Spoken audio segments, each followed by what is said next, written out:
Hey everyone, and welcome to the Shared Cup Podcast. This is episode 34, and today my guest, Andrea Anderson, shares her story of how God took her through a journey of digging in and learning about her health and things that were holding her back in life. Andrea now helps people all over the world as she teaches them what God revealed to her. I'm Alison Liddic, and this podcast is for women who want to experience the overflowing love of Jesus Christ through our own stories. We pray that you are blessed by this message. Hello and welcome to the Shared Cup Podcast. I am your host, Alison Liddic, and my guest today is Andrea Anderson. Andrea, welcome. Yeah, thank you for having me. I'm excited to be here. Absolutely. I am so glad to have you as well. Thank you for taking time out of your schedule to share with our audience. And I'm glad you and I have had the chance to get to know each other a little bit, and you've shared your story with me. I cannot wait to have you share. I know that it is going to have a huge impact on so many people. So thank you again for stepping out and sharing today. Thank you. Yeah, I'm absolutely. excited. So I want to give people the opportunity to get to know you a little bit personally. So would you mind just sharing a little bit about who you are, what you do, things you enjoy doing for fun, or anything else you want to share? Yeah, absolutely. So I live in the Cleveland, Ohio area with my husband, David, and our 4 children. I have 1 girl and 3 boys. My daughter is 17, and then I have do the math, a 15-year-old, almost 14-year-old, and 11-year-old. And then we have a cat who adopted us. His name is Romeo. So even though I live in Cleveland, originally I am from Canada. And when I was 12, my dad's company moved us down to the States. They also moved us over to England for a couple years, and I graduated high school there. Ended up going to university in Canada. And when I was done, I didn't want to stay in the Toronto area because either the high cost of living or the traffic, I was like, I don't really want to deal with those. So my parents were back in the Cleveland area. I'm like, I'll see if Cleveland, if I'm able to get a job. And I did, met my husband, and it's kind of like the rest is history. Oh, so nice. Yeah. And then as far as things that I love to do, like definitely being outside, like hiking, gardening, reading. It's funny, the things that you used to reflexively say you could do when you were single or like a married couple. I'm like, now a lot of it is kid focused, but it's fun. Traveling is definitely a big thing. And had the opportunity to go to the Dominican Republic on mission trips and bring some of our kids on that. It's something that my parents lead. So that's been a huge blessing. And then as far as what I do, I am a Christian health coach for women entrepreneurs. And I help them master their health so they can show up in both their business as well as their personal life with a lot more energy and confidence and focus so they can level up in their calling. Very cool. That's me in a nutshell. Wow. It sounds like you lead a very busy life. I mean, just with the 4 kids alone. Just with the 4 kids alone. Yeah. Well, cool. Well, great to meet you. Thank you for sharing a little bit about yourself. So you've had a lot of experiences just traveling around and stuff too, and being Canada and UK and then back here. So very cool. Well, thank you. And I love what you do as well, and I'll have you share a little bit about that as well towards the end, if you don't mind, because it's so important, our physical health, just being able to focus, and like everything is centered around that, I believe. So great job that you are doing that and helping other women entrepreneurs out there level up. So thanks for sharing. Well, that's definitely, thank you. Well, that's definitely like all God, which in the story that I'll share, you'll see why it's definitely all him. Okay. Awesome. I can't wait. I love how he works like that. Well, I'd love to have you just dive into your story. If you don't mind, I'll just kind of pass the floor over to you and let you share. So take it away, Andrea. Okay. Yeah. Thank you. Okay. So I was someone who always considered myself to be a pretty healthy person. I based that solely on the fact that I never really struggled with weight. I didn't get sick a lot, or what I perceived to be a lot. Pretty much had the energy that I wanted until probably shortly after I had my 3rd child. And again, doing the math. So I was like 30 at that point. And then I started to notice that I no longer had the energy that I wanted, that I was struggling with it to a level like more than what just having 3 young children that I thought I should have. I felt like I was often on the verge of coming down with a cold or something. And it was very frustrating to me to not have that. And so I would mention it to my doctors, and they would ask, what's going on? And I would say, well, I have young children and like all the other stuff that I was doing. Right. And they'd be like, well, yeah, of course you're tired. But I was never really satisfied with that answer. I was like, no, I really think that there's something else going on.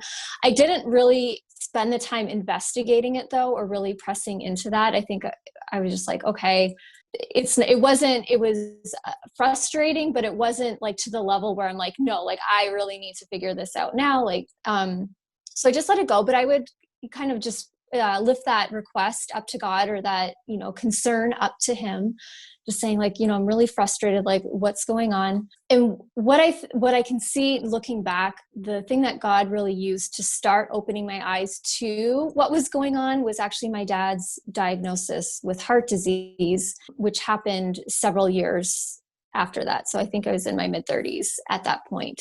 And that was a huge shock for us. Like, even though he had like high cholesterol, high blood pressure as a family history, leading up to his diagnosis, he had actually started paying more attention to his health. Like, he was in really good shape, the best shape that he had ever been in from when I was alive. Like, I think ever since, it's like teens or early 20s. He had taken more harder look at his diet, was eating better. He was working out. So physically, he looked really good and he had all this energy. And he was actually in the middle of a physical that was offered through work. He was on a treadmill as part of that physical. And the doctors come in and they're like, you need to get off the treadmill, like right now. Like, literally, they stopped it. They would not let him continue. Wow. Because it was based on the results from some tests that they had gotten earlier for the physical. And so they were really concerned by what they were seeing. And it turned out that he had 80% blockage in his right carotid artery. So had they not discovered that, he could have had a heart attack or a stroke. For a while, it felt like almost like my dad was like a ticking time bomb. Like, it was like, oh my gosh, like there's this thing that literally could go off. And, of course we were praying that that wouldn't happen, and it didn't. But after the diagnosis, one of the things that my parents, they didn't want him to have heart surgery, obviously, because it's pretty traumatic, initially, if they could find another way. So what the interesting thing is, a year before that diagnosis, God had made my mom aware of this book called Prevent and Reverse Heart Disease by Dr. Caldwell Esselstyn, who was a cardiologist out of the Cleveland Clinic. It's a pretty well-known book, so I'm sure there's at least a few of your listeners that are familiar with it.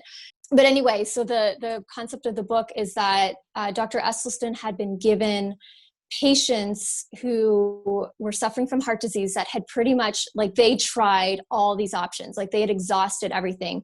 He had gone to, whoever he had to go to in the Cleveland Clinic to say, like, I want to try and see if I can help people merely on this very specific plant-based diet to see if I can help them. And so they had given him people that were pretty much, like, some of them literally were told, like, you might as well just go home and like wait until you die, because there's nothing we can do for you. So there was literally, like, they had nothing to lose to work with him. They only had, everything to gain from that. So he took this group of patients, worked with them on this specific diet, and they far surpassed expectations of their life expectancy. And even a few cases where the heart disease was starting to reverse itself based on following this diet. So the ironic thing is that when my mom had brought that book home initially, I was like, she's like, yeah, I think it'd be good, like, for your dad. I'm like, Dad doesn't have heart disease. Like, what are you doing? Right. Those moments where we think we know better, right? And God's like, he's like, I've got your back. I know what you need. And, he gives that to us before we know that we need it. Yep, so anyway, so bringing that back to the year of his diagnosis, because they had read that book, they're like, and because heart surgery is traumatic, they're like, we're going to try this. We're going to see if following a diet will help so that, it can address the factors. So because they were taking that approach, I think some people might've been like, what? Like, what do you mean you're not going to do heart surgery? This is crazy. But whatever it was, like, just God put it on my heart for me to actually read the book. It's almost like he said, like, Andrea, you need to read this for yourself and investigate it. So I did. So I read the book, and as I was going through it, a lot of what was presented, I thought made sense. And I just really felt convicted that I needed to do this for myself as well, for a couple of reasons. One, for my own health, just because, again, genetically, if there's heart disease present in the family, that can be a reality for me. And it presents itself differently in women too. So I knew that I think sometimes the stakes for us as women with the potential for heart disease are higher because we won't necessarily experience those like kind of classic signs that we always hear about. And like even in 2020, heart disease is still going to be one of the top 2 killers of people in the United States. So it's a very real issue. Right. So it was for that reason that genetically, that it could be a reality for me. I'm someone that I have always preferred to use medicine as a last resort. Like I would rather try other methods first. And so it also lined up with what I already would preferred as well in trying other things. And then the third reason was just for support, because I recognized on some level, like, so we live just like a half hour away from my parents, and, we don't necessarily get together every week, but pretty frequently and have meals. And I recognize on some level that because God created food to be enjoyed communally, that I wanted to feel like I was supporting him in a tangible way, so that if we were getting together with family meals, that it wouldn't feel like, oh, you guys are eating like this stuff, we're eating this stuff, we really want to be still eating what you're eating, that kind of thing. Right. Yeah. That's true. Yeah. So that started, so I decided, okay, I'm going to commit to doing this. So I decided to follow the prevent and reverse heart disease diet. And I felt really good. I did notice an uptick in my energy, which was great. And I just felt so much lighter. It got to the point that like I actually did lose a little bit more weight than I intended, because on that diet, again, it's a medical diet that is designed for people with heart disease. So you're not eating things even like nuts, nut butters, like avocado or coconut oil. And I found for my body, like I'm like, no, I need to add those fats back in. So I did that. And so I was able to come to a place where I'm like, yeah, I feel really good eating plant-based. Now I'm at the place where I eat plant-based the majority of the time, and having, some of the things back in my diet that aren't on the prevent and reverse heart disease diet. Yeah. So I did that. Again, I was feeling pretty good. But a few years after that, it still felt like there was this underlying thing that was just kind of nagging at my energy, and I'm like, wow, like I cleaned up my diet, like I'm exercising, pretty frequently, like I should be feeling a lot better than I am. And also I was having a lot of digestive discomfort, like a lot of like gas and bloating, and it was so annoying. And I kept crying out to God. I'm like, God, like, this is really annoying and frustrating. Like what? And it had only started, I think, when I started a plant-based diet. Like, what the heck? So I was like, what is going on? Kept crying out and essentially like complaining to him about this. And then he started to say to me, like, you need to detox from sugar. And I was like, let me try something else first. Not sugar. Yeah, exactly. Because I like desserts. Like, and I was someone that before, I would just be like, I'm never going to give up sugar. Like, I love desserts. I love breads. Like, I love all of that stuff. I'm not going to give it up. But he kept telling me to do it. He kept saying, you need to detox from it. And so finally it's kind of like, it makes me appreciate in scripture where Jacob was wrestling with God. Mm-hmm. And kind of, it's just like, that's what I feel sometimes we do, right? Is get into this wrestling. And yeah, God always wins. So finally I was like, okay, I'm going to do this. So when I got serious, like when I said yes, that I'm going to do this and got serious about it, I started to do research on how to go about it. And so I knew from actually one of my sister's experience, there was something called the anti-candida diet, because what I had suspected, and as I was researching, that I had a systemic yeast overgrowth in our system. I'll get back to that in a sec. But anyway, so I decided, I did the research on like what I should do, how I should go about it, and was really praying about like asking God, how do you want this to look for me specifically? Because he's created us all so uniquely, right? Like in Psalm 139, it says like, you've woven me together, like he's formed each of us specifically. He knows exactly what is going on in our bodies. So I think there's something beautiful about like acknowledging that and really pressing in and asking him what is right for us. So anyway, so I landed on 3 months of doing this sugar detox in a way of following generally what the anti-candida diet said and doing it mostly plant-based as well. And I got through that and I felt amazing. It took care of the digestive issues, which was the main thing. I was like, hallelujah, like, thank you, Lord, that took care of that. But it did other things for me too that I hadn't expected, and I was so grateful for. So I noticed that like I can struggle with anxiety, and I noticed the anxiety levels were greatly diminished. Those were the two big things. And so when I finished that detox, I was like, and my energy also increased as well. So at the end of that, I was like, I do not want to go back to the place where I was before. I don't want to deal with these annoying digestive issues. I don't like how I feel and how that affects like my relationships and whatever when I am feeling anxious. So I'm like, I didn't want to bring that back in. So I'm like, you know what? I am going to commit to continue to pretty much avoid added sugars in my diet as much as possible, just because I don't want to go back to that place. And I'm like, I certainly don't want to have to go through that 3-month detox process again. That's a good point. Yeah, exactly. It's like, while I was able to do it and I felt really good, like, it is different. It's not something that, again, I would look forward to doing repeatedly.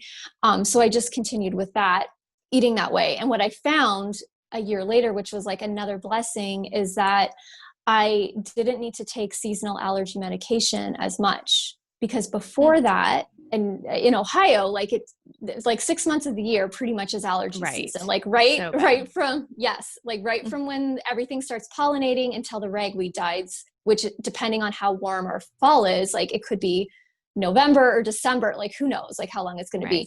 And again, because I don't like taking medicine if I can avoid it, I was like, this is amazing. Like instead of having allergy meds like almost 6 months of the year, I just needed it right when everything is pollinating, or kind of when the ragweed kind of really starts to come up. And then apart from that, I'm totally fine. So I was like, this is amazing. Like, thank you, God. So those were the two big pieces. And from that, I had started a food blog to share recipes because people often would ask me, okay, when I'd make something and it was different than what people are used to normally eating. And they're like, oh, this is really good. And it's healthy. Like, that's amazing. Can I have the recipe? So I started a food blog from that. And then just God formed in me this passion for health as well. So a few years, like fast forward a few years, and there would still be times where I would feel like dragged down in my energy, or I was starting to notice I was having a harder time recovering from injury. And of course, like as we get older, like that will happen. But again, I was sensing that this wasn't right, that again, there was something kind of off with that. And so I started to again, like mention it to my doctors, and they're like, so tell me what's going on in your life. And I would say, well, okay, I have 4 kids, like I'm working on a business. And then they're like, okay, well, that's why, like, and of course, like you're going to be like stressed and that impacts you. But I never really was given like, and this is what you can do about it kind of piece. Right. It was just kind of like deal with it. Yeah. It was just kind of like, well, this is why. And, kind of like my assumption was like, once my kids are adults and they move out, like then everything will be fine again. But again, like I was back in this pattern of like asking God, I'm like, like I don't like this. I sense that there's something off. Like what is going on? And I'm not getting anywhere with the medical professionals that I'm going to. So it wasn't until I actually entered the health coaching certification program that I went through last year, because I had, even though I had been sharing recipes with people, like I knew I wanted to help on a more deeply transformative basis. And I knew that coaching was the way to do that. Just that's a whole other story. But it wasn't until that I got into the health coaching program and learned on a deeper level how stress impacts us, and that there's actually ways that you can combat that. and by just something as simple as like taking the time to make sure that you are in a relaxed, stress-free state when you are eating. So it doesn't even matter what you are eating, but it's like how you eat it that actually has a huge impact, not only on your physical health, just on digestion, but like how that impacts how the food is used and the energy and the nutrients and all of that. So I was like, finally, that felt like it was like the final piece of the puzzle that I had been searching for all these years, which has been pretty exciting. And I wanted to go back to like I had mentioned like the anti-candida and the yeast overgrowth. So where this ties in is everybody has some yeast that is present in their gut. It's normal. The problem is when the yeast amount gets out of whack, and it kind of overtakes the amount of good bacteria that is in your system. And this can happen especially if you have taken a course of antibiotics. I mean, there's a number of reasons how it can happen, but especially when we take antibiotics, because antibiotics are designed to kill off everything, right? The bad bacteria, of course, but it also kills off the good bacteria as well. And so when that happens, you have a perfect environment for yeast to kind of like come to the party and like, and go crazy. And so when my fourth child was an infant, I came down with a case of bronchitis, took antibiotics for that. And I was also in a highly stressed state because I not only had 4 young children for that, at that time I was homeschooling among doing other things. Wow. So I had a lot on. So I think it was just like, just a perfect storm for the yeast to take over my system, and that contributed to the digestive stress. So then when I learned about the stress component in the health coaching program, I was like, oh, like not only did I have antibiotics, but I was realizing like how much just stress alone can impact how we feel and our energy levels and all of that, which is why I'm so passionate about helping women to overcome that. Wow. And how is your dad now? Oh, yeah. Thank you.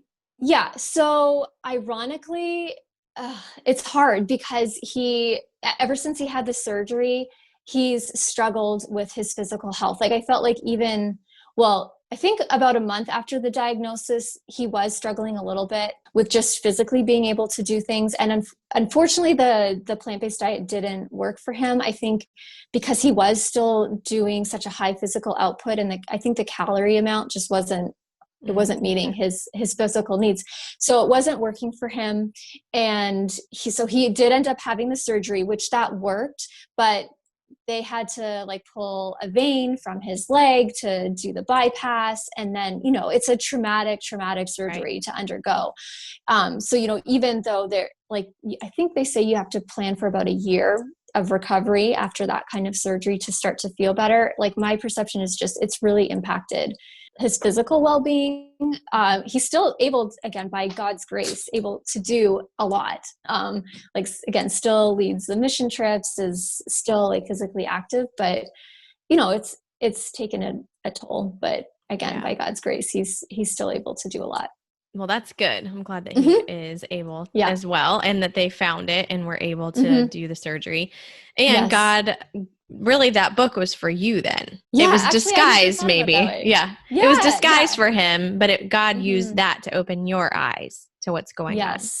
Yeah. And I think what I've learned through that whole process, so it's been about 7 years now, is that, we really do need to steward our bodies, just like we steward anything that God gives us. And I know I definitely had this perception, especially in my 20s, where it's like we think we know everything and there's some sense of like invincibility, right? That it's like, I can just like in the office that I worked in at my first job, like we'd have like peanut M&Ms and Twizzlers and like all of that. And I just like be snacking on that. And again, cause I didn't struggle with weight, like I didn't have the perception that I was doing anything that could potentially be damaging to my health. Cause it's like that stuff happens on the inside.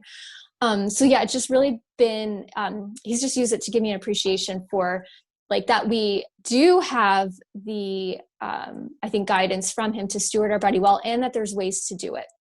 Yes. In a way. Yeah. Awesome. So you dove in. So God gave you the resources. You dove in, started taking action, which is a huge piece of faith, right? Actually moving in it and diving in. And he kept providing the resources and providing different layers and depth to what you were going through, like with the detox and then going through the health coaching and learning what you learned there.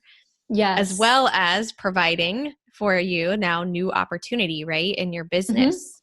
So had you not gone through and read that book and had issues with your health before, you would not have been doing what you're doing now, correct? Yeah, exactly. I get another takeaway that God is just bringing to mind too for me is the fact that he didn't tell me to make these changes all at once, because I think if he had said that, I'd been like, no way. Like I totally would have freaked out. Like, and as I look back, I could see how he was leading me to the place of doing a mostly plant-based diet, because he had put it on my heart like a few years before that to start to look into more like vegetarian type meals. So it's like his graciousness in that is just like, and I think if he had said, okay, you know, I'm like full on like meat, cheese, like dairy, all of that stuff. And if all of a sudden he was like, okay, and boom, now you have to make all these changes, it would have been a lot harder. And even though like I had been doing some more vegetarian type meals, once you take out cheese and then especially and other dairy products,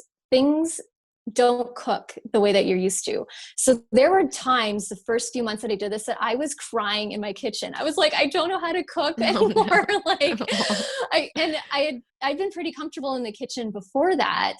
But yeah, I definitely had moments of just breaking down, but then I had very strong motivation to keep going.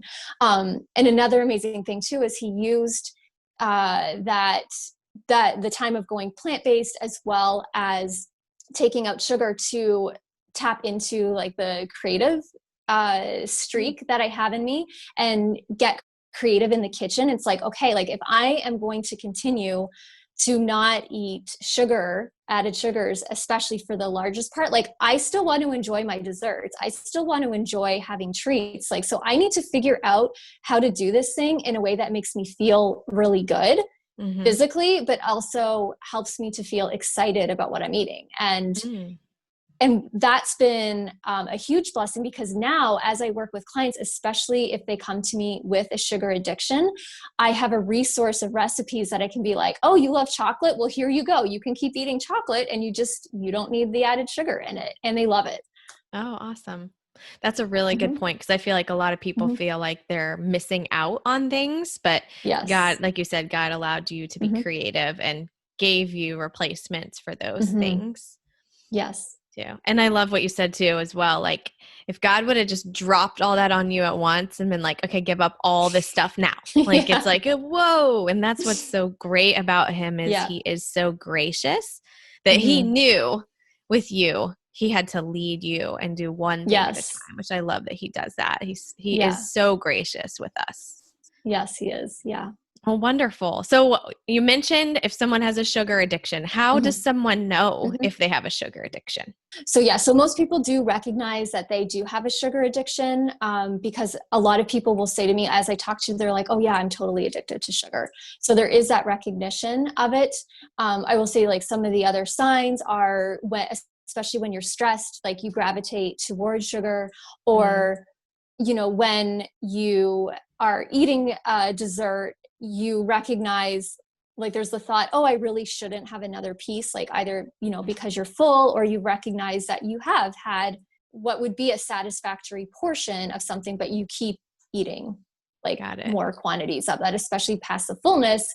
And then afterwards you're like, like, why did I do that? Right. Instant regret. Got it. Yeah, exactly. And I would imagine the majority of us, especially Americans, have a sugar addiction because it's in Yes. everything. Yes, that was one of the big eye openers when I was doing all the research and then going through, is just realizing how prevalent added sugars are Yeah. in our foods. And I want to, for your listeners, I want to make a distinction because people ask me this question all the time. They're like, so like, what about fruit? So when I say sugar, I mean sugars that have been added into the foods that we're eating. Like all fruits and vegetables and plants have sugar that naturally occurs in them. That is their food and energy source. Mm-hmm. But when you're eating it within that whole food, you've got all the other nutrients that are coming in. You've got the fibers and the proteins and like the fats when there's fat content in the plant. So it means that your body you're going to eat less of it because the fiber and the water content is going to fill you up faster, but you also have these other things that your body is going to have to break down. So it more slowly releases the sugar into your blood system, which is the goal for sustained energy. So when I talk about sugar, I'm talking about sugars, any sugar that has been added into something. And so it's like honey and maple syrup and agave, as well as cane sugar, organic or not. Like there's actually more than 70 names for added sugars, including chemical sugars as well. And I have a whole list of that I share with my clients, because it's like, you need to be aware of exactly, like when you're reading the ingredients, or if you read the ingredients on the packages, just how many different terms there are for sugars in our foods. Wow, that's and it's crazy. eye-opening. Yes, it and is. when I'm sure the majority of us would not recognize, what those are. So I'm glad you supply that to your clients, because they try to sneak it in there like, oh, They okay. do. Yeah. Oh my gosh, like the marketers are so sneaky. And a lot of the foods, like the processed foods, packaged foods, frozen foods, they are designed to get us to buy, clearly, and they also are designed to have us keep eating the things. So they're sneaky, not only in the marketing, but exactly, like they are choosing ingredients that they know are going to have people keep coming back, or like eat more than they normally would. Crazy. Yes, which is why one of the things I teach my clients is like, okay, like kind of decoding the packaging and what you really need to pay attention to. So reading the ingredients is so key. You cannot believe the front of the package. You cannot believe the nutrition label. You have to read the ingredients. Yes. Good habit to get into. Mm-hmm, So during everything that you went through, from finding out about your dad's diagnosis to where you are today, what is something that God has taught you about yourself? Okay, so the things that he's taught me in this are, first, that his ears are attentive to our prayers, which it says in 1 Peter 3:12. Like, in just thinking about all the times where in my head, I was probably more complaining about something, but I know that was a prayer because I was crying out to him. Yeah. And just, so it's taught me, that he does hear our prayers. He hears everything that is a concern on our heart, and he cares about that because he could see how much I was struggling with this and frustrated with it. So that's the first thing, is just to, and as I had shared earlier, that he knows what we need before we need it. Like just seeing all of the steps and things and resources that he put in place before I actually needed them. One of the lessons that I'm recognizing he's teaching me now, actually, through this, is, as I look back, like this was a process that took more than a decade for me, of having, feeling that there was something off health-wise, and then finally having that final piece put in place as to what was going on, which only really happened in the last year. And as I was thinking about it, I'm like, why did it take me so long to even figure this thing out? Like, why didn't I have the idea, like, no, there's actually answers, or why didn't I press into that? And one of the things that he's been working with me on lately are my mindset and beliefs. And so what I've realized is how important our beliefs are, our mindset is about something. Because I think if I had had the mindset or the beliefs back then, like, okay, I know that there's something off. I know my doctors are just kind of chalking it up to this, but they're but I know, like, he's, we have the Holy Spirit, like he is telling us, he gives us wisdom, and, he sees what's going on in our bodies. Like, there have got to be other people that are struggling with this too, or were in that place and figured it out. And I think had I had that belief, I would have probably done more research to be like, okay, like, who else is struggling with this?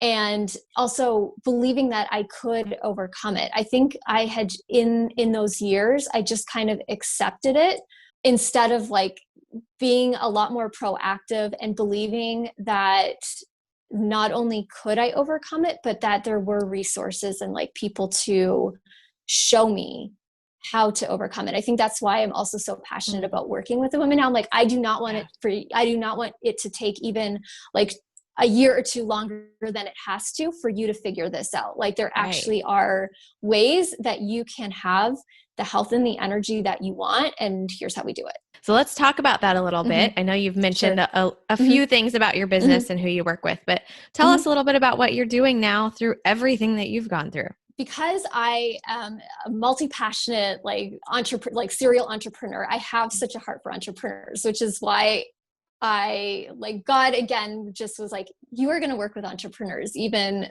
as a business owner, sometimes we wrestle with like, who am I really for? And how specific do I really get? But no, it really is for women entrepreneurs, because I love talking with them like about their businesses. Like, it's exciting to hear what God has put on their heart for their calling and their purpose. And then realizing our energy is one of the most precious resources that we have as entrepreneurs, because if we don't have energy, it affects so many other areas. Like, we just won't have the energy to physically carry out the things that we need to in our business, and also the mental energy as well. Like, we need to have the creative thought processes to keep things fresh and focused.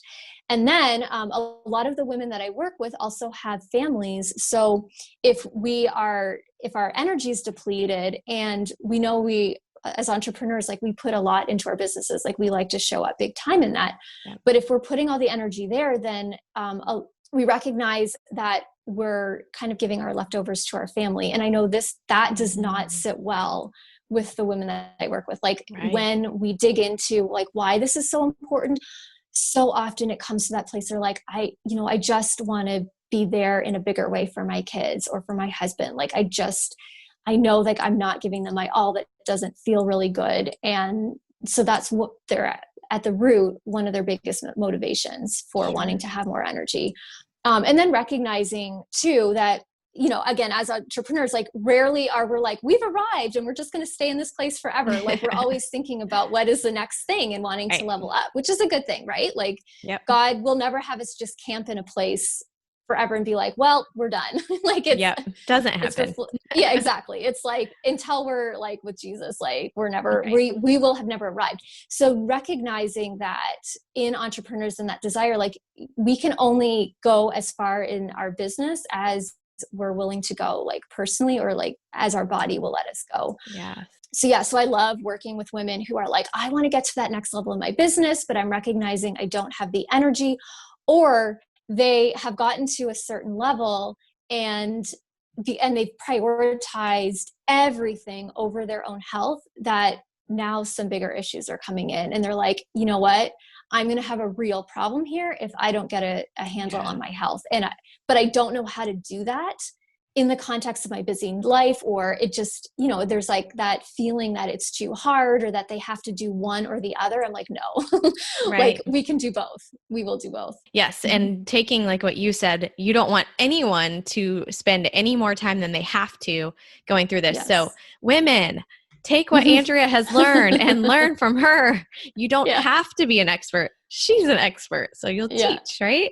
And I love everything that God took you through to learn, like the recipes and everything that you're able to now provide for women to help them be the best they can be. Because speaking from experience, when you're not feeling good, or you just kind of have a haze or a fog, it takes your creativity, it takes your drive, and it truly does. Like, you won't have time for your family, which is our number one priority on this earth, right? To take care of them, especially when they're young. So congratulations on all that you're doing and everything that you do for women. It's so good. Thank you. Again, like all that is totally God. Yes, that's awesome. Glory to him. Glory to him. So how would someone get in touch with you? What's the best way if they wanted to find out more about you or talk about anything else that you've discussed on the podcast? What's the best way to get in touch with you?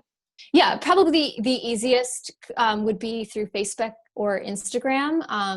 And my handles for both of those are The Christian Health Coach. Awesome. So that'd be one. If you're not on either of those platforms, my website is thechristianhealthcoach.com or andrealeeco.com. I use both. Perfect. So those are the best ways. Wonderful. I love that you got The Christian Health Coach. Like, that's amazing. Yeah. Well, that was another really cool thing that as I was trying to figure out, like, who do I want to be when I grow up in my business and deciding on the niche, I was like, do I put myself out there as a Christian health coach or don't? Like, how kind of upfront do I be with this? Because it definitely closes out a whole bunch of other options, right? And I just really felt like God was like, nope, you're saying like you like Christian health coach. And I assume like when I did an Instagram search, because whenever like as a business, we're going to try and figure out like what is the name, what are the social media handles. I was assuming that there would be a ton of like Christian health coach, and there was like a handful, small handful. I was like, okay, God, like I hear you. I think there's a reason for this. So sure. Awesome. That's so good. I love that. Just another confirmation that you're on the right track. Yeah. Well, very cool. Yeah. Well, thank you again for sharing. Is there anything else that you want to share with our audience before we call this episode a wrap? No, I think that's good. Yeah. But if there's, again, through the social media or through the website, if anyone has any questions or wants to learn more, ask questions, they can get in touch with me that way. Wonderful. Well, thank you again so much for coming on and sharing all of this wisdom and insight. I'll put your links in the show notes. I'll also put the book that you referenced and anything else that you want to share. But women, reach out to Andrea for more information. But thank you again for coming on. And to all of our listeners, thank you so much for tuning in today. Make sure that you like, share, and subscribe to the podcast. And don't forget to leave a comment for Andrea. Let her know how much you appreciate her. And tune in next Thursday at 9 a.m. Eastern Standard Time for another episode of The Shared Cup. But Andrea, thank you again. Yeah, thank you, Allison. Thank you for joining us today for the Shared Cup podcast. Don't forget to subscribe and remember that each one of us has a story that shows the overflowing love of God. If you want to be a guest on our podcast, put a comment below and we'll send you the link to apply. Have a blessed day, and thank you so much for joining us.